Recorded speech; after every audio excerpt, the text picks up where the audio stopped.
পুজোর শুরুতে যে ঢাকের আওয়াজ মায়ের আগমনের বার্তা বহন করেছিল, আজকে সেই ঢাকের আওয়াজই মায়ের কৈলাসে গমনের বার্তা বহন করছে। আজ মাকে বিদায় জানাতে হবে। মা ফিরে যাবে তার নিজের ঘরে। আবারও একটি বছরের অপেক্ষা। মা আবার আসবে আমাদের মাঝে। মায়ের আসার খুশি শুনে দুর্গা মণ্ডপটা যেভাবে একটু একটু করে সেজে উঠেছিল, কাল থেকে ঠিক সেভাবে একটু একটু করে তার সাজ হারিয়ে যাবে। দুর্গা মণ্ডপটা খাঁ খাঁ করবে, আর দুর্গা মণ্ডপের দিকে চোখ গেলেই মনে পড়বে, এই তো এই কিছুক্ষণ আগেই মা ছিল, আর এই জায়গাটা এখনো ফাঁকা। কত মানুষজনের ভিড়, হই হট্টগোল, বাচ্চাদের চিল্লামিল্লি, বোমের আওয়াজ, মানুষের সাজগোজ, কত কিছু নিয়েই যেন পুজো পার্বণ আসে আমাদের মাঝে।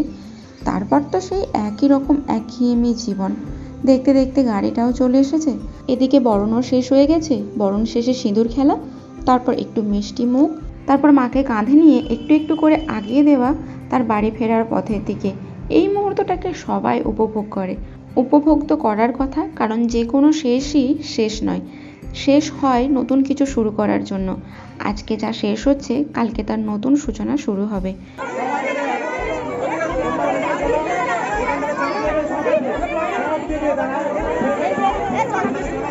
Thank you.